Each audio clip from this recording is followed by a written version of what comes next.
Hello everyone, blank page চ্যানেলে সকলকে স্বাগত। আশা করি সবাই ভালো আছো।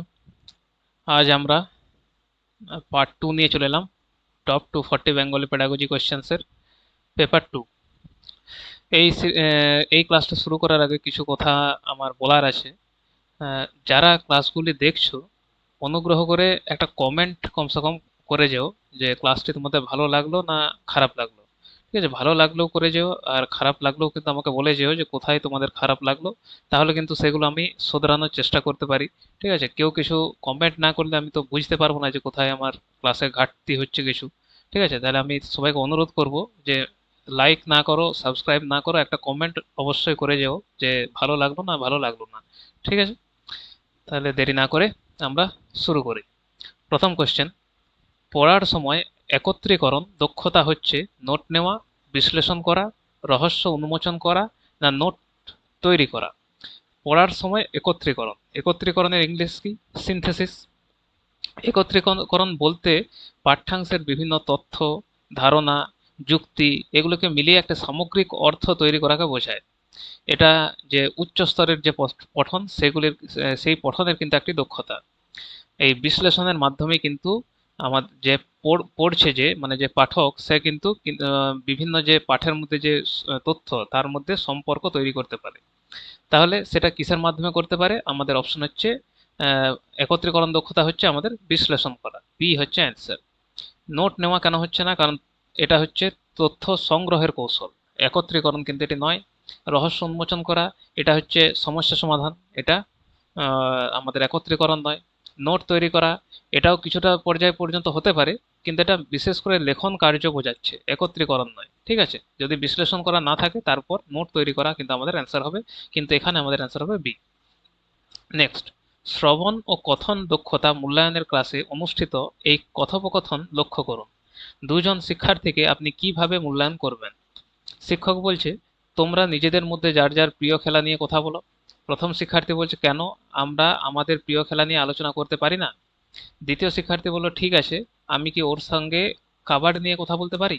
তাহলে এখানে কি হচ্ছে? দ্বিতীয় শিক্ষার্থী ঠিক, প্রথম শিক্ষার্থী ঠিক মতো তার কথা যথোচিতভাবে প্রকাশ করতে পারেনি। প্রথম শিক্ষার্থী ঠিক, দ্বিতীয় শিক্ষার্থীর প্রতিক্রিয়া ভুল। প্রথম ও দ্বিতীয় দুজন শিক্ষার্থীর প্রতিক্রিয়াই ঠিক, প্রথম দ্বিতীয় দুজনের শিক্ষার্থীর প্রতিক্রিয়াই ভুল। তাহলে যদি আমরা কোশ্চেনটা ভালোভাবে দেখি, শিক্ষক বলেছেন নিজেদের প্রিয় খেলা নিয়ে আলোচনা করতে। প্রথম শিক্ষার্থী কিন্তু প্রশ্ন করছে কেন, অর্থাৎ সে নির্দেশ অনুসারে কিন্তু আলোচনা শুরু করেনি। দ্বিতীয় শিক্ষার্থী কিন্তু বিষয়টি বুঝে যথাযথভাবে প্রতিক্রিয়া দিয়েছে। ঠিক আছে, তাই এখানে দ্বিতীয় শিক্ষার্থী সঠিক, প্রথম শিক্ষার্থী কিন্তু ভুল। তাহলে আমাদের অপশন হচ্ছে এ, দ্বিতীয় শিক্ষার্থী ঠিক, প্রথম শিক্ষার্থী ঠিক মতো তার কথা যথোচিতভাবে কিন্তু প্রকাশ করতে পারেনি। নেক্সট কোয়েশ্চেন, গবেষণা অনুযায়ী পঠন ব্যাপারে প্রাক বিদ্যালয় স্তরের শিশুদের সম্ভাব্য সাফল্যের জন্য প্রয়োজনীয় এককভাবে সবচেয়ে গুরুত্বপূর্ণ গৃহভিত্তিক কার্য কোনটি? শিশুদের ছড়া মুখস্থ করা তো চলেই না। পরিবারের স্কুল সম্পর্কে আলোচনা করা, মা বাবা শিশুকে বিভিন্ন পাঠ পড়ে শোনানো, মা বাবা শিশুকে বর্ণমালা শেখানো। তাই প্রাক বিদ্যালয় স্তরে পঠন সফলতার সবচেয়ে গুরুত্বপূর্ণ গৃহভিত্তিক কাজ কি? রিসার্চ অনুযায়ী এটা কিন্তু জানা যায়, আমরা জানি যে রিড অ্যালাউড অ্যাক্টিভিটিস, জোরে জোরে পড়া, শিশুর ভাষা, শব্দভাণ্ডার, কল্পনা শক্তি আর বাচ্চাদের যে রিডিং অ্যাবিলিটি এগুলো কিন্তু উন্নত করে। ঠিক আছে, তো সেটা সবচেয়ে বেস্ট কোথায় হবে? মা বাবা শিশুকে বিভিন্ন পাঠ পড়ে শোনানো। মুখস্থ করা তো চলেই না। স্কুল নিয়ে আলোচনা সহায়ক হলেও সবচেয়ে কার্যকর কিন্তু নয়। মা বাবা শিশুকে বর্ণমালা শেখানো কিন্তু যথেষ্ট নয়। ঠিক আছে, এখানে যেহেতু পঠন ব্যাপারে প্রাক বিদ্যালয় স্তরের শিশুদের সম্ভাব্য সাফল্যের কথা বলা হয়েছে, তাই এখানে সি আমাদের বেস্ট অ্যান্সার। নেক্সট, সরব পাঠের সময় কোনো শিক্ষার্থী যদি মুদ্রিত একটি শব্দের জায়গায় সমার্থক অন্য কোনো শব্দ বলে, তখন শিক্ষকের সবচেয়ে উপযুক্ত প্রতিক্রিয়া হবে শিক্ষার্থীকে পদটি আবার বলতে বলা, শিক্ষার্থীকে না থামিয়ে তার পড়া চলতে দেওয়া, শিক্ষক উচ্চারণ করে মুদ্রিত শব্দটি বলে দেওয়া, মুদ্রিত এবং শিক্ষার্থী কথিত দুটো শব্দই লিখে দিয়ে শিক্ষার্থীকে তার মধ্যে থেকে মুদ্রিত শব্দ কোনটি দেখাতে বলা। তাই সরব পাঠে সমার্থক শব্দ যদি ব্যবহার করে, যদি শিক্ষার্থী অর্থ বুঝে পরে সমার্থক শব্দ ব্যবহার করে, তাহলে তার কম্প্রিহেনশন ভালো আমাদেরকে ধরে নিতে হবে। ঠিক আছে, তখন কিন্তু রিডিং ফ্লুয়েন্সি বজায় রাখার জন্য কিন্তু তাকে আমাদের থামানো উচিত নয়। বারবার বলেছি যে কোনো জিনিস যখন অ্যান্সার দেবে বা পড়বে তখন কিন্তু মাঝে আমরা থামাবো না, তার পড়া শেষ হবে, তারপর তার ভুল আমরা ধরে দেবো, বা ভুল তো এক্ষেত্রে হচ্ছে না। ঠিক আছে, তাহলে আমাদের বেস্ট অ্যান্সার হচ্ছে শিক্ষার্থীকে না থামিয়ে তার পড়া চলতে দেওয়া। বি হচ্ছে অ্যান্সার। এ কেন হচ্ছে না? এ যদি করি তাহলে পড়ার মধ্যে ফ্লুয়েন্সি ভাঙবে, পড়ার গতি ব্যাহত হবে। শিক্ষক উচ্চারণ করে মুদ্রিত শব্দটি বলে দেওয়া, এটা শিক্ষক নির্ভর সংশোধন হয়ে যাবে। মুদ্রিত এবং শিক্ষার্থী কথিত দুটো শব্দই লিখে দিয়ে শিক্ষার্থীকে তার মধ্যে থেকে মুদ্রিত শব্দ কোনটি দেখাতে বলা, এটা একটু জটিলতার সৃষ্টি করবে। সে তো জানে, দুটো শব্দের মানে তো জানে, পড়তে পড়তে তার একটা সমার্থক শব্দ বেরিয়ে গেছে। তো বি হচ্ছে আমাদের এখানে অ্যান্সার।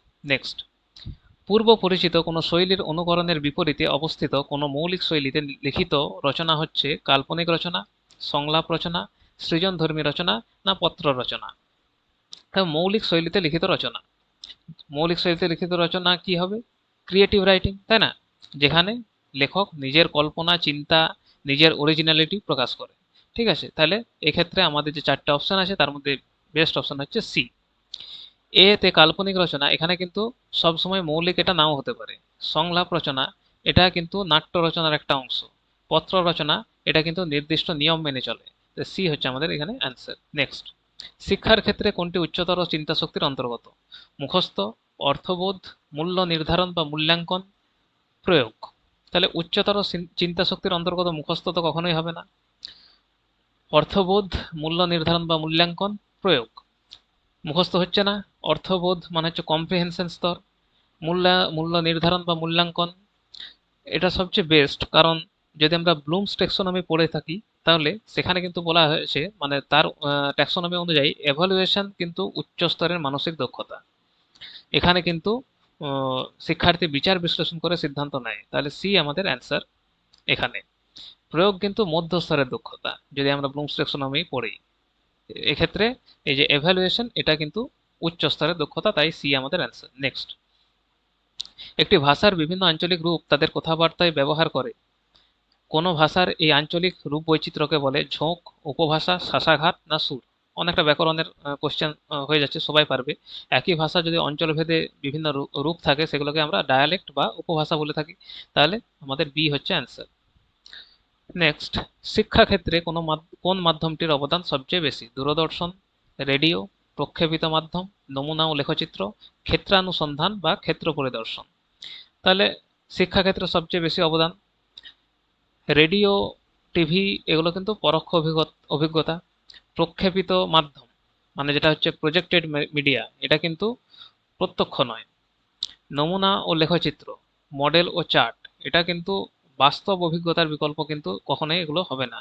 সবচেয়ে বেস্ট হচ্ছে আমাদের ক্ষেত্রানুসন্ধান বা ক্ষেত্র পরিদর্শন, যেটাকে আমরা বলছি ফিল্ড ভিজিট। ঠিক আছে, প্রত্যক্ষ অভিজ্ঞতা কিন্তু সবচেয়ে কার্যকর শিক্ষা দেয়, এটা আমাদেরকে সবসময় ধরতে হবে। তাই ডি হচ্ছে আমাদের অ্যান্সার। নেক্সট, একটি সিনেমা হলের ভিতরে বসে আছেন, সিনেমা শুরু হয়েছে, কিন্তু আপনার পিছনে বসা এক ব্যক্তি তার মোবাইল ফোনে কথা বলতে শুরু করলো। আপনি চান লোকটি কথা বলা বন্ধ করুক। আপনি কিভাবে লোকটিকে সে কথা জানাবেন? আগের দিন এইরকম একটা কোশ্চেন আমরা করেছিলাম। তাহলে কি বলবো? এত চেঁচিয়ে কথা বলা বন্ধ করুন। তাহলে এরকম বললে কি হবে? এটা অনেকটা আদেশমূলক হয়ে যাবে। তাহলে এখানে আমাকে বলেছে যে কিভাবে আহ, আপনি কিভাবে লোকটিকে সে কথা জানাবেন। তো অনেকটা মানে এইরকম কোশ্চেন যখনই হয় তখন রিকোয়েস্ট জিনিসটাই ধরা হয় বেশি। ঠিক আছে, প্লিজ হলের ভিতরে মোবাইল ব্যবহার করবেন না। তাহলে এটাও হতে পারে, আপনি কি অনুগ্রহ করে আপনার ফোন ব্যবহার বন্ধ রাখতে পারেন না। এটা অনেকটা নেগেটিভ টাইপের হয়ে গেল। আপনি নিশ্চয়ই এখানে মোবাইল ফোন ব্যবহার না করে থাকতে পারবেন, অনেকটা ব্যঙ্গাত্মক বোঝাচ্ছে, তাই না? সবচেয়ে বেস্ট এখানে হচ্ছে বি, প্লিজ হলের ভিতরে মোবাইল ব্যবহার করবেন না। ঠিক আছে, এবারে দেখো সিচুয়েশন অনুযায়ী তো কিন্তু তোমাদেরকে এগুলো করতে হবে। আগের দিনে যেটা করেছিলাম সেখানে কোশ্চেন মার্কে যেটা ছিল সেটা করেছিলাম, কারণ সে সিচুয়েশন অনুযায়ী কিন্তু ওটা বেশি স্যুট করছিল। কিন্তু এখানে কিন্তু সেটা স্যুট করছে না, কারণ একটা হলের মধ্যে এটা স্বাভাবিক জিনিস যে আপনি সিনেমা দেখতে গেছেন, সেখানে সিনেমা দেখবেন, আপনি সেখানে ফোন বার করে কথা বলবেন না, অন্যের অসুবিধা করবেন না। তাহলে সেক্ষেত্রে আপনি কি তাকে অতিরিক্ত বেশি রিকোয়েস্ট করবেন? আপনি রিকোয়েস্ট করবেন যে প্লিজ হলের ভিতরে মোবাইল ব্যবহার করবেন না। এক্ষেত্রে বি হচ্ছে অ্যান্সার। নেক্সট, প্রত্যয়াৎপাদক বা পারসুয়েসিভ রচনা শ্রেণীর অন্তর্গত হচ্ছে কর্মমূল্যায়ন, সম্পাদকের প্রতি পত্র রচনা, জীবনী, আত্মজীবনী রচনা, বিশ্বকোষের জন্য রচিত নিবন্ধ বা সারণী, সংবাদ, প্রতিবেদন, পাঠ্যপুস্তক। তাহলে পারসুয়েসিভ রাইটিং এর উদ্দেশ্যই হচ্ছে পাঠককে প্রভাবিত করা বা কোনো মত গ্রহণে উদ্বুদ্ধ করা। ঠিক আছে, যেমন উদাহরণ হিসেবে আমরা বলতে পারি যে সম্পাদকের কাছে কোনো চিঠি লেখা। ঠিক আছে, এগুলো হচ্ছে তার পারসুয়েসিভ রচনার উদাহরণ। তো সেটা কোন ক্ষেত্রে হয়? কর্ম মূল্যায়ন, সম্পাদকের প্রতি পত্র রচনা, এখানে হয়। ঠিক আছে, জীবনী, আত্মজীবনী রচনা, এগুলো জীবনী, এগুলো তথ্যভিত্তিক। বিশ্বকোষের জন্য রচিত নিবন্ধ, সারণী, এগুলোও তথ্যবহুল। সংবাদ, প্রতিবেদন, পাঠ্যপুস্তক, এগুলো কিন্তু পারসুয়েসিভ রচনা হচ্ছে না। এ আমাদের অ্যান্সার। নেক্সট, শিক্ষার্থীদের অধিসংজ্ঞানাত্মক দক্ষতা বিকাশের জন্য সর্বোত্তম পন্থা কোনটি? মূল পাঠ পড়ানোর আগে পাঠ প্রবেশক হিসেবে শিক্ষার্থীদের কিছু সাধারণ প্রশ্ন দেওয়া, মূল পাঠটি বোঝার জন্য দুর্বোধ্য বা অপরিচিত শব্দাবলী শিক্ষার্থীদের মুখস্থ করতে দেওয়া, মুখস্থ তো হচ্ছেই না। পাঠ চলতে চলতে শিক্ষার্থীরা যাতে নিজেই ভালো প্রশ্ন করতে পারে তার জন্য উৎসাহিত করা, শিক্ষার্থীরা যাতে একে অপরকে বোধ পরীক্ষণের জন্য প্রশ্ন করতে পারে তার সুযোগ করে দেওয়া। তাহলে কি বলে, অধিসংজ্ঞানাত্মক, যার ইংরেজি হচ্ছে মেটাকগনিটিভ। ঠিক আছে, তার মেটাকগনিশন কি? মেটাকগনিশন মানে হলো নিজের শেখা সম্পর্কে সচেতন হওয়া। ঠিক আছে, শিক্ষার্থী যদি নিজেই প্রশ্ন তৈরি করে তাহলে সে নিজের বোঝাপড়া যাচাই করতে পারবে। ঠিক আছে, তাহলে পাঠ চলতে চলতে শিক্ষার্থীরা যাতে নিজেই ভালো প্রশ্ন করতে পারে তার জন্য উৎসাহিত করা, সি হচ্ছে আমাদের অ্যান্সার। মূল পাঠ পড়ানোর আগে পাঠ প্রবেশক হিসেবে শিক্ষার্থীদের কিছু সাধারণ প্রশ্ন করা, এটা শিক্ষক নিয়ন্ত্রিত, এটা আমরা লেসন প্ল্যানে অনেকবার করে থাকি, কিন্তু যেহেতু অধিসংজ্ঞানাত্মক দক্ষতা বলেছে সেই জন্য সি হচ্ছে এখানে বেস্ট অপশন। ডি যদি দেখি, শিক্ষার্থীরা যাতে একে অপরকে বোধ পরীক্ষণের জন্য প্রশ্ন করতে পারে তার সুযোগ করে দেওয়া, ভালো কৌশল হলেও সি কিন্তু এখানে বেটার অপশন, তাই সি আমাদের অ্যান্সার। নেক্সট, বিষয় বাক্য বা টপিক সেন্টেন্স বলতে বোঝায় সেই রকম বাক্য যাতে অঙ্কিত হয় প্রবন্ধের মূল ভাব, কোনো কবিতা বা প্রবন্ধের শিরোনাম, কোনো অনুচ্ছেদের মূল ভাব, কোনো প্রবন্ধ বা দলিলের উপশিরোনাম। তাহলে টপিক সেন্টেন্স যেটা বলছে, টপিক সেন্টেন্সে কিন্তু একটি প্যারাগ্রাফের প্রধান ধারণা প্রকাশ করে। ঠিক আছে, আর বাকি বাক্যগুলো সেটিকে সমর্থন করে। তো এই ক্ষেত্রে কি হয়, যে কোনো অনুচ্ছেদের মূল ভাব এটাই অঙ্কিত হয়। তো সি হচ্ছে আমাদের অ্যান্সার। নেক্সট, পৃথিবীকে ভালোবাসার জন্য একটি শান্তিপূর্ণ ভবিষ্যৎ কল্পনা করার জন্য শিক্ষার্থীদের উৎসাহিত করার উদ্দেশ্যে শিক্ষার্থীদের প্রতি সংবেদনশীল হয়ে শিক্ষার্থীদেরও অপরের প্রতি সংবেদনশীল হতে সাহায্য করার উদ্দেশ্য যে শিক্ষা, তাকে বলা হয় দূরশিক্ষা, প্রথাগত পাণ্ডিত্যপূর্ণ শিক্ষা, কর্মশিক্ষা, মূল্যবোধ শিক্ষা। তো সবাই পারবো করতে, তাই না? পৃথিবীকে ভালোবাসা, শান্তি, সংবেদনশীলতা শেখানো, ভ্যালু এডুকেশন, মোরাল এডুকেশন যেটাকে আমরা বলি। এর লক্ষ্যই হলো মানবিকতা, সহমর্মিতা, দায়িত্ববোধ যেন শিক্ষার্থীদের মধ্যে গড়ে ওঠে, সেই শিক্ষা দেওয়া। তাহলে মূল্যবোধ, ডি আমাদের অ্যান্সার। নেক্সট, কোনো অপরিচিত শব্দের মানে পাঠ্যবস্তুর অন্যান্য শব্দের সাহায্যে অনুমান করতে পারার দক্ষতাকে বলা হয় শ্রবণ দক্ষতা, কথন দক্ষতা, পঠন দক্ষতা, লিখন দক্ষতা। তাহলে কোনো একটা জিনিস পড়ছি, অপরিচিত শব্দ এলো, তার অর্থ অনুমান করতে পারছি, তাহলে সেটা কি স্কিল? সেটা তো রিডিং স্কিল, পড়ছি, পড়তে পড়তে আসছে।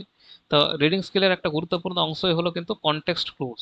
ঠিক আছে, যার মানে কি, যে কনটেক্সট অনুযায়ী আমি যেন তার মানেটা বার করে দিতে পারি।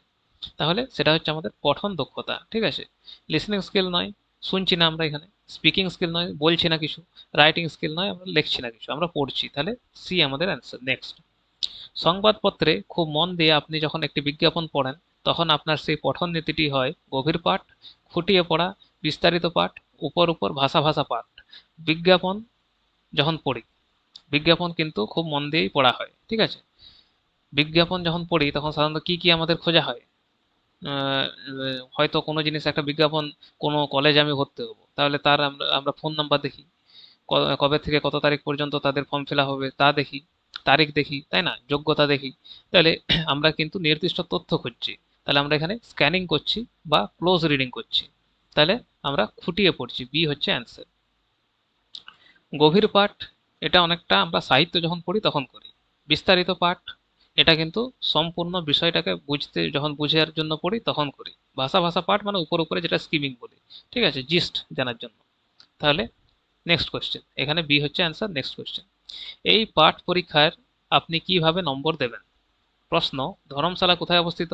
উত্তর 1, হিমাচল প্রদেশ। উত্তর 2, ধর্মশালা হিমাচল প্রদেশে অবস্থিত। তাহলে দ্বিতীয় উত্তরের জন্য 2 নম্বর, প্রথম উত্তরের জন্য 0 নম্বর, প্রথম উত্তরের জন্য 1 নম্বর, দ্বিতীয় উত্তরের জন্য 2 নম্বর, প্রথম উত্তরের জন্য 2 নম্বর, দ্বিতীয় উত্তরের জন্য 2 নম্বর, দুই উত্তরের জন্য 1.5 নম্বর, প্রথম উত্তরের জন্য 1 নম্বর। তাহলে ধর্মশালা কোথায় অবস্থিত? হিমাচল প্রদেশে। ধর্মশালা হিমাচল প্রদেশে অবস্থিত। এবারে যে আমাদের বলেছে পাঠ পরীক্ষার আপনি কিভাবে নম্বর দেবেন, এই ক্ষেত্রে কিন্তু মূল বিষয় হলো শিক্ষার্থী সঠিক তথ্য দিয়েছে কিনা। ঠিক আছে, তো উভয়েরই কিন্তু তথ্য সঠিক। ঠিক আছে, এখনকার দিনে কিন্তু বর্তমানে ভাষা শিক্ষণ পদ্ধতিতে মিনিংটা হচ্ছে বেশি ইম্পর্ট্যান্ট ফর্মের চেয়ে। ঠিক আছে, যখন আমরা কোনো কথোপকথন করছি তখন হয়তো সেটা আলাদা ব্যাপার, কিন্তু আমি একটা শর্ট কোশ্চেন করছি, তার অ্যান্সার যখন নিচ্ছি তখন অ্যান্সারটাই সেখানে মেন। তাই এক্ষেত্রে আমাদেরকে দুজনকেই কিন্তু সমান সমান নম্বর দিতে হবে। আর তাই সি হচ্ছে আমাদের অ্যান্সার। প্রথম উত্তরের জন্য 2 নম্বর, দ্বিতীয় উত্তরের জন্য 2 নম্বর। ব্যাপক পাঠ মানে অপরিচিত শব্দাবলীর অর্থ অনুমান করা, আনন্দের জন্য এবং সাধারণভাবে বোঝার জন্য পড়া, অন্তর্নিহিত কেন্দ্রীয় ভাববস্তু বোঝা, পাঠ্যবস্তুর সামগ্রিক বিষয়বস্তু পূর্বানুমান করা। ব্যাপক পাঠ মানে এক্সটেন্সিভ রিডিং। এক্সটেন্সিভ রিডিং এর উদ্দেশ্য কি? যেটা অনেকটা স্কিমিং এর সঙ্গে সম্পর্কিত। মানে হচ্ছে আনন্দ পাওয়া, ঠিক আছে, কোনো কিছু উপরে উপরে পড়া, কোনো স্টোরি পড়া, মূল ভাবটা বোঝা। ঠিক আছে, তাহলে আহ, কিসের জন্য পড়া? ব্যাপক পাঠ, এক্সটেন্সিভ রিডিং, স্কিমিং, আনন্দের জন্য এবং সাধারণভাবে বোঝার জন্য পড়া। বি হচ্ছে আমাদের অ্যান্সার। অপরিচিত শব্দাবলীর অর্থ অনুমান করা, এটা এটা কিন্তু আলাদা স্কিল, যেটাকে আমরা বলি কনটেক্সট ক্লু স্কিল। ঠিক আছে, এটা ব্যাপক পাঠের সঙ্গে যাচ্ছে না। অন্তর্নিহিত কেন্দ্রীয় ভাববস্তু বোঝা, ওটা ইন্টেন্সিভ রিডিং এর বৈশিষ্ট্য। পাঠ্যবস্তু সামগ্রিক বিষয়বস্তু পূর্বানুমান করা, এটা প্রেডিকশন স্কিলের অন্তর্গত। বি হচ্ছে আমাদের অ্যান্সার। নেক্সট, শ্রবণ দক্ষতা মূল্যায়নের জন্য শিক্ষক একটি কর্মবৃত্তি সংগঠিত করলেন। মূল্যায়নটি কিসের ভিত্তিতে হতে পারে? শিক্ষার্থীদের কোনো দৃশ্য বস্তুকে ব্যাখ্যা করা, একটি স্বল্পদৈর্ঘ্যের চলচ্চিত্র দেখে তার পর্যালোচনা করা, একটি শ্রুতিবদ্ধ রেকর্ডের উপর ভিত্তি করে একটি ছককাটা সারণী নির্মাণ করা, শিক্ষার্থী একটি পাঠ্যবস্তু সরব পাঠ করবে। শ্রবণ দক্ষতা মূল্যায়ন, লিসেনিং অ্যাসেসমেন্ট, এটার উদ্দেশ্যই কি? যে শিক্ষার্থী কি শুনলো, কতটা বুঝলো, আর সেখান থেকে কিছু তথ্য সে মাইন্ডে রাখতে পারলো নাকি, তাই তো? তাহলে সি হচ্ছে আমাদের অ্যান্সার। একটি শ্রুতিবদ্ধ সে রেকর্ডের উপর ভিত্তি করে একটি ছক্কাটা সারণী নির্মাণ করা। 1 নম্বর যদি বলি শিক্ষার্থীদের কোনো দৃশ্য বস্তুকে ব্যাখ্যা করা, এটা স্পিকিং স্কিলের মধ্যে চলে এলো। একটি স্বল্প দৈর্ঘ্যের চলচ্চিত্র দেখে তার পর্যালোচনা করা, এটা কিন্তু রাইটিং স্কিলের মধ্যে চলে এলো। শিক্ষার্থী একটি পাঠ্যবস্তু সরব পাঠ করবে, রিডিং স্কিলের মধ্যে চলে এলো। কিন্তু আমাদের এখানে শ্রবণ দক্ষতা মূল্যায়নের কথা বলা হয়েছে। ঠিক আছে, লিসেনিং স্কিল। তাহলে সি আমাদের অ্যান্সার। নেক্সট কোয়েশ্চেন, অনুসন্ধানমূলক শিক্ষা হচ্ছে সেই ধরনের শিক্ষা যেখানে শিক্ষক একটি করণীয় কাজ নির্ধারণ করেন এবং শিক্ষার্থীদের শেখার কাজটিতে মদত যোগান অথবা সেটিকে সহজ করে তোলেন। শিক্ষার্থীরা নিজের নিজের অনুসন্ধিৎসা চরিতার্থ করে। উল্লেখিত এ বি দুটোই, কেবল উল্লেখিত বি। তাহলে অনুসন্ধানমূলক শিক্ষা বা ইনকোয়ারি লার্নিং, এনকোয়ারি লার্নিং এ কিন্তু শিক্ষার্থী অনুসন্ধান করে, কোয়েশ্চেন করে, তথ্য সংগ্রহ করে। ঠিক আছে, তাহলে এই ক্ষেত্রে আমাদের কি হবে? আমাদের দেখো, শিক্ষক একটি করণীয় কাজ নির্ধারণ করেন, শিক্ষার্থীদের শেখার কাজটা মদত যোগান, সেটিকে সহজ করে তোলেন, এটাও হয়। শিক্ষার্থীরা নিজের নিজের অনুসন্ধিৎসা চরিতার্থ করে, এটাও হয়। তাহলে এ বি দুটোই হয়, সি আমাদের হচ্ছে অ্যান্সার। ঠিক আছে, শুধু এ করলে সেটা শিক্ষক কেন্দ্রিক হয়ে যেত, শুধু বি করে দিলে সেটা কিন্তু শিক্ষককে পুরোপুরি বাদ দেওয়া হতো, আর ডি তো হবেই না। তাহলে সি হচ্ছে আমাদের অ্যান্সার। নেক্সট, উদ্ধৃতিটি পড়ুন। পাখির নীড়ের মতো চোখ তুলে নাটোরের বনলতা সেন পংক্তিটিতে কোন কাব্য অলঙ্কার ব্যবহৃত হয়েছে? উপমা, রূপক, সমাস না যমক? তাহলে রূপক কি? রূপকে কিন্তু কোনো আহ, কি বলে, রূপকে কিন্তু কোনো তুলনাবাচক শব্দ থাকে না। সমাস কি? ব্যাকরণের বিষয় এটি। যমক কি? এটা কিন্তু শব্দের পুনরাবৃত্তি হয় না। তাহলে এখানে হয়েছে উপমা। উপমাকে উপমা কিন্তু উপমাতে যে বাংলা ব্যাকরণে যে উপমা, সেখানে কিন্তু দুটি বস্তুর তুলনা করা হয়। ঠিক আছে, যেমন এখানে চোখকে পাখির নীড়ের সঙ্গে তুলনা করা হয়েছে, তো উপমাতে এটাই করা হয়। তাহলে এখানে সেটাই হয়েছে, তাহলে এ আমাদের অ্যান্সার। নেক্সট, মোহনার ড্রাইভিং দক্ষতা বিকাশের প্রচুর সুযোগ ছিল। নিম্ন বাক্যাংশটি তৈরি করছে কি? মোহনার উৎকৃষ্ট ড্রাইভিং এর বাক প্রতিমা, সতর্ক গাড়ি ড্রাইভারের প্রতীক, মোহনার অদক্ষ অর্থাৎ কাঁচা ড্রাইভিং এর সুভাষণ, মোহনার অতীত ও বর্তমান ড্রাইভিং দক্ষতার তুলনা। তাহলে যদি এটা পড়েই মোহনার ড্রাইভিং দক্ষতা বিকাশের প্রচুর সুযোগ ছিল, মানে কি সুযোগ ছিল কিন্তু হয়তো সে সেটাকে কাজে লাগায়নি, তাই না? তাহলে উম, কোথায় বোঝাচ্ছে সবচেয়ে বেশি? মোহনার উৎকৃষ্ট ড্রাইভিং এর বাক প্রতিমা, মানে কি প্রশংসা, প্রশংসা তো করা হয়নি। সতর্ক গাড়ি ড্রাইভারের প্রতীক, কোনো প্রতীক নির্মাণ এখানে হয়নি। মোহনার অদক্ষ অর্থাৎ কাঁচা ড্রাইভিং এর সুভাষণ, এটাই হয়েছে, একটা টন্ট করা যেটাকে আমরা বলি, তাই না? তো সি হচ্ছে আমাদের অ্যান্সার। তাকে টন্ট করা হচ্ছে যে তার বিকাশের সুযোগ ছিল কিন্তু সেটা সে কাজে লাগায়নি। অতীত ও বর্তমানে ড্রাইভিং দক্ষতার তুলনা তো করাই হয়নি, এখন যে সে শিখেছে সেটা তো কোথাও বলা হয়নি। তাহলে সি হচ্ছে আমাদের অ্যান্সার। নেক্সট, প্রাক পঠন শিক্ষা পর্বে কোনো পাঠ্যবস্তু ছাড়া যে আলাপ আলোচনা হয় তার সঙ্গে সবচেয়ে বেশি ঘনিষ্ঠভাবে যুক্ত সংবর্তনী সঞ্জননী পন্থা, প্রশ্নোত্তর লিখে দেওয়ার পদ্ধতি, ব্যাকরণ অনুবাদ পদ্ধতি, শ্রবণ উচ্চারণগত পদ্ধতি। তাহলে প্রাক পঠন মানে প্রি রিডিং পর্যায়ে, প্রি রিডিং পর্যায়ে কি করা হয়? ব্রেন স্টর্মিং করা হয়, আমরা লেসন প্ল্যান যখন তৈরি করি তখন করি। পূর্ব জ্ঞান যাচাই করা হয়, একটা প্রথমে আলোচনা করা হয়, ঠিক আছে, থিঙ্কিং আনা হয় তার মধ্যে। তাহলে সেটা কোথায় হয়? সংবর্তনী সঞ্জননী পন্থা, এখানে হয়। প্রশ্নোত্তর লিখিয়ে দেওয়া প্রথমে কি লেখাই? আমরা লেখাই না, প্রশ্নোত্তর কিন্তু মুখস্থ ভিত্তিক। প্রাইমারিতে সেটা হয়, প্রাইমারি বলছি, পেপার টুয়েও কিন্তু আমরা মুখস্থ ভিত্তিক পড়াই না। ব্যাকরণ অনুবাদ পদ্ধতি, গ্রামার ট্রান্সলেশন মেথড এখন চলে না। শ্রবণ উচ্চারণগত পদ্ধতি, অডিও লিঙ্গুয়াল মেথডও কিন্তু এখানে এটার সঙ্গে মিলছে না।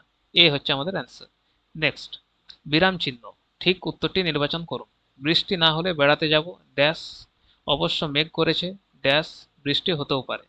তাহলে অবশ্য মেঘ করেছে, তারপর পূর্ণচ্ছেদ দেবো, এই বৃষ্টি হতেও পারে কমা দেবো। অবশ্য মেঘ করেছে কমা দেবো, বৃষ্টি হতেও পারে পূর্ণচ্ছেদ দেবো। অবশ্য মেঘ করেছে পূর্ণচ্ছেদ দেবো, বৃষ্টি হতেও পারে পূর্ণচ্ছেদ দেবো। অবশ্য মেঘ করেছে বিসর্গ দেবো, বৃষ্টি হতেও পারে সেমিকোলন দেবো। তাহলে কি করবো এখানে? এখানে আমাদেরকে জ্যোতিচিহ্ন ব্যবহার করতে বলেছে। তাহলে এখানে কিন্তু আমরা যদি পড়ি এটা, এটা কিন্তু একই ধারা সম্পর্কযুক্ত একটা বক্তব্য রয়েছে, ঠিক আছে? তাহলে এটা কিন্তু কন্টিনিউ থাকবে, একটু হয়তো আমরা এখানে থামতে পারি, কিন্তু এটা কন্টিনিউ একটা কথা। যেমন বৃষ্টি না হলে বেড়াতে যাব, অবশ্য মেঘ করেছে, বৃষ্টি হতেও পারে, ঠিক আছে? তাহলে এখানে পূর্ণচ্ছেদ ঠিক আছে, কিন্তু মাঝে এখানে কমা, এখানেও কমা হবে। তাহলে কোথায় আছে সেটি? আহ, অবশ্য মেঘ করেছে এখানে তো হচ্ছে না, অবশ্য মেঘ করেছে এটা হতে পারে, বি হচ্ছে আমাদের অ্যান্সার। অবশ্য মেঘ করেছে কমা, বৃষ্টি হতেও পারে, ঠিক আছে? নেক্সট, যেসব স্কুলে সাধারণ শিক্ষা ও বিশেষ প্রয়োজনমুখী শিক্ষার মধ্যে প্রভেদ থাকে না সেসব স্কুলকে বলা হয় বিশিষ্ট স্কুল, বর্জনশীল স্কুল, উৎকৃষ্ট বা প্রমিত স্কুল, গ্রহণশীল স্কুল। তাহলে সাধারণ ও বিশেষ শিক্ষার মধ্যে কোনো ভেদ নেই, মানে ইনক্লুসিভ স্কুল যেটাকে বলছে। এখানে সকল শিশু কিন্তু একসঙ্গে শিখবে, ডিসেবিলিটি থাক, যাই অসুবিধা থাক, যদি তাকে শেখানো যায় রেগুলার স্কুলে, সে কিন্তু রেগুলার স্কুলেই শিখবে। তাহলে এগুলোকে কি স্কুল বলা হয়? গ্রহণশীল স্কুল, ঠিক আছে? এটা তো স্পেশাল স্কুল, এটা এক্সক্লুশন বোঝাচ্ছে, বর্জনশীল। আর উৎকৃষ্ট বা প্রমিত স্কুল বলে কোনো স্কুল হয় না। ডি হচ্ছে আমাদের অ্যান্সার। নেক্সট, শিক্ষাবর্ষ শেষে শিক্ষক তার শিক্ষার্থীদের শ্রবণ অনুধাবন কথন পঠন ও লিখনের পরীক্ষা নেন।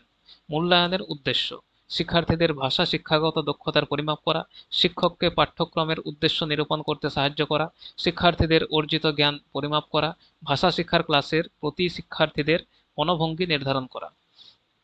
তাহলে বলছে যে LSRW, যেটা লিসনিং স্পিকিং রিডিং রাইটিং, সেটা মূল্যায়নের উদ্দেশ্য কি? এই চারটি দক্ষতা মূল্যায়নের মূল উদ্দেশ্য হলো ভাষাগত দক্ষতা কতটা কার বৃদ্ধি পেয়েছে সেটা নির্ণয় করা, ঠিক আছে? তাহলে সবাই পারবো আমরা। এ নম্বর হচ্ছে আমাদের অ্যান্সার, শিক্ষার্থীদের ভাষা শিক্ষাগত দক্ষতার পরিমাপ করা। পাঠ্যক্রমের উদ্দেশ্য নিরূপণ করতে সহায়তা করা, এটা কিন্তু প্রধান উদ্দেশ্য নয়। শিক্ষার্থীদের অর্জিত জ্ঞান পরিমাপ করা, LSRW তে কিন্তু আমরা জ্ঞান, শুধু অর্জিত জ্ঞান পরিমাপ করি না, ঠিক আছে, দক্ষতা মূল্যায়িত হয়। ভাষা শিক্ষার ক্লাসের প্রতি শিক্ষার্থীদের মনোভঙ্গি নির্ধারণ করা, মনোভাব নির্ণয় পরীক্ষা কিন্তু এটা নয়। এ আমাদের অ্যান্সার। নেক্সট, ই লার্নিং হচ্ছে দূরশিক্ষা, সক্রিয় রূপে সংযুক্ত হার্ডওয়্যার, প্রযুক্তিকে ব্যবহার করে সংমিশ্রিত শিক্ষণ, তথ্যচিত্র নির্মাণ। ই লার্নিং, ঠিক আছে, ইলেকট্রনিক লার্নিং।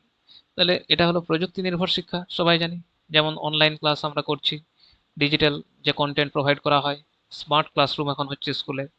তাহলে এগুলো সব কি? প্রযুক্তিকে ব্যবহার করে সংমিশ্রিত শিক্ষণ। দূরশিক্ষা, সব ই লার্নিং কিন্তু দূরশিক্ষা নয়। ঠিক আছে, অনেকে হয়তো যেমন স্কুলে এখন স্মার্ট বোর্ড আরে আসছে, তারপর সেখানেই কিন্তু বসে সবাই মিলে শিখছি, তাহলে দূরশিক্ষা হচ্ছে কি, হচ্ছে না। সক্রিয় রূপে সংযুক্ত হার্ডওয়্যার, শুধু হার্ডওয়্যার নয়, তথ্যচিত্র নির্মাণ, যেটাকে আমরা বলি ইনফোগ্রাফিক্স, সেটাও কিন্তু শুধু নয়। তাহলে সি আমাদের অ্যান্সার। নেক্সট, যদি একজন শিক্ষক তার শিক্ষার্থীদের বাংলা পড়তে শেখানোর জন্য প্রামাণ্য পাঠ্যবস্তু বেছে নিতে চান, তবে এগুলির মধ্যে কোনটি গ্রহণ করা ঠিক হবে না? কোনো বাংলা সংবাদপত্র, ইংরেজি সংবাদপত্রে প্রকাশিত পশ্চিমবঙ্গের উপর একটি নিবন্ধের বাংলা অনুবাদ, কলকাতার কোনো কোম্পানিতে ব্যবহৃত বাংলা ভাষায় ছাপা চাকরির আবেদনপত্র, বর্ধমান শহরের পথ নির্দেশিকা চিহ্নের আলোকচিত্র। তাহলে কোন, এখানে বলছে যে কোনটা অথেন্টিক ম্যাটেরিয়াল নয়। ঠিক আছে, অথেন্টিক ম্যাটেরিয়াল কি, মানে বাস্তব জীবনে যেটা ব্যবহৃত হয়। ঠিক আছে, ভাষার উপাদান হিসেবে। এবারে যদি কিছু অনুবাদ করা হয় সেটা কিন্তু অথেন্টিক টেক্সট নয়। ঠিক আছে, এই যে এখানে সব বাংলা ভাষায় ছাপা, এটা নয়। তো এখানে আমাদেরকে বলেছে যেগুলির মধ্যে কোনটি গ্রহণ করা ঠিক হবে না। এটাই ঠিক হবে না, ইংরেজি সংবাদপত্রে প্রকাশিত পশ্চিমবঙ্গের উপর একটি নিবন্ধের বাংলা অনুবাদ। ইংরেজি সংবাদপত্র, সেখানে অনুবাদ করা হয়েছে, তাহলে এটা অথেন্টিক নয়। তাহলে বি হচ্ছে আমাদের অ্যান্সার। নেক্সট, ভাষা বহির্ভূত যোগাযোগের একটি মাধ্যম হচ্ছে কথ্য শব্দ, অঙ্গ সংকেত বা ইঙ্গিত, সংখ্যা, মুদ্রিত শব্দ। তাহলে ভাষা বহির্ভূত যোগাযোগ, নন ভার্বাল কমিউনিকেশন, এটার মধ্যে কিন্তু সেই হাত নাড়িয়ে যে জেস্চার সেটাও আসে, ফেসিয়াল যে এক্সপ্রেশন আমরা করি সেটাও আসে, বডি ল্যাঙ্গুয়েজ যেগুলো করি সেগুলোও আসে। ঠিক আছে, তাহলে আমরা বলতে পারি অঙ্গ সংকেত বা ইঙ্গিত, বি হচ্ছে অ্যান্সার। কথ্য শব্দ এটা ভাষাগত, সংখ্যা এটা প্রতীকী ভাষার অংশ, মুদ্রিত শব্দ এটা ভাষাগত যোগাযোগ, তাহলে বি আমাদের অ্যান্সার। নেক্সট, এগুলির মধ্যে কোন সুবিধাটি সাধারণভাবে সমবায়িক দলবদ্ধ শিক্ষা পরিস্থিতির সঙ্গে যুক্ত নয়? শিক্ষার্থীদের অনুশীলনের জন্য ক্লাসের সময় বেশি দেওয়া, অপেক্ষাকৃত শান্ত, অধিকতর শৃঙ্খলাবদ্ধ শ্রেণীকক্ষ, শিক্ষক কেন্দ্রিক অধ্যয়নের একটি বিকল্প, এখন চাইল্ড সেন্টার্ড হয়, সহজেই নিরুৎসাহ হয় এমন শিক্ষার্থীদের অনুপ্রাণিত করার জন্য সহপাঠীদের সক্রিয় অংশগ্রহণ। তাহলে সমবায়িক দলবদ্ধ শিক্ষার সঙ্গে সাধারণত যুক্ত নয় কোনটি? এখানে সমবায়িক দলবদ্ধ মানে কোঅপারেটিভ লার্নিং এ কথা বলা হয়েছে, এখানে কিন্তু আলোচনা হয়, মত বিনিময় হয়, পারস্পরিক একটা সহযোগিতা তৈরি হয়। ঠিক আছে, তাই কিন্তু শ্রেণীকক্ষ এখানে নীরব থাকে না। তাহলে আমাদের এখানে সবচেয়ে বেস্ট অ্যান্সার হচ্ছে অপেক্ষাকৃত শান্ত, একদমই শান্ত তা নয়, অপেক্ষাকৃত শান্ত, অধিকতর শৃঙ্খলাবদ্ধ একটা শ্রেণীকক্ষ তৈরি হয়। শিক্ষার্থীদের অনুশীলনের জন্য ক্লাসের সময় বেশি দেওয়া হয়, এটা কেন হলো না? বেশি অনুশীলনের সুযোগ দেয়, সেটা কিন্তু এটার সঙ্গে যাচ্ছে না। সহজেই নিরুৎসাহ হয় এমন শিক্ষার্থীদের অনুপ্রাণিত করার জন্য সহপাঠীদের সক্রিয় অংশগ্রহণ, দুর্বল শিক্ষার্থীদের উৎসাহ দেয়, সবই ভালো, কিন্তু এখানে যুক্ত নয় বলেছে, তাই বি আমাদের অ্যান্সার। নেক্সট, পাঠের ক্ষেত্রে অনুমান দক্ষতার সঙ্গে যুক্ত কোনটি? কোনো অনুচ্ছেদে কথিত পাঠ উপাদানগুলি থেকে অকথিত উপাদানের দিকে পৌঁছানো, পাঠ্য রচনার বিভিন্ন অংশ উল্লেখিত তথ্যাদির মধ্যে যোগ খুঁজে পাওয়া, পাঠ্য রচনার ফলশ্রুতি বুঝতে উল্লেখিত অনুমানগুলি ব্যবহার করা, অপরিচিত শব্দাবলীর অর্থ খোঁজা। তাহলে অনুমান বা ইনফারেন্স যেটাকে বলছি, ইনফারেন্স মানে কিন্তু লেখক যেটা সরাসরি বলেন না। ঠিক আছে, আমরা বুঝে নিই, পাঠ পড়ার মাধ্যমে বুঝে নিই। ঠিক আছে, তো এক্ষেত্রে কোনটা? কোনো অনুচ্ছেদে কথিত পাঠ উপাদানগুলি থেকে অকথিত উপাদানের দিকে পৌঁছানো, এটি হচ্ছে আমাদের অ্যান্সার। বি হচ্ছে, যদি আমরা পড়ি তাহলে বি এর মানে হচ্ছে সম্পর্ক নির্ণয় করা, ইনফারেন্স নয়। পাঠ্য রচনা ফলশ্রুতি বুঝতে পারে, এটা অনেকটা প্রেডিকশনের কাছাকাছি। অপরিচিত শব্দাবলীর অর্থ হচ্ছে, এটা ভোকাবুলারি স্কিলের অন্তর্গত। এ হচ্ছে আমাদের অ্যান্সার। আর আজকের আমাদের ক্লাস এখানেই শেষ। আশা করি ক্লাসগুলি সবারই ভালো লাগছে। আমি এটুকু বলতে পারি যে সবারই কিন্তু ক্লাসগুলো কাজেও লাগবে। আর শেষ শেষে আবার একবার সেটিই বলবো যে যদি কোথাও মনে হয় যে কিছু অ্যাড করার দরকার আছে, প্লিজ একটা কমেন্ট করে যাও। আর যদি ক্লাসগুলো ভালো লাগে তাও কিন্তু একটা করে কমেন্ট করে যাও, তাহলে কিন্তু মোটিভেশন পাওয়া যায় খুব। তো আজকের আমাদের ক্লাস এই পর্যন্তই। Thank you.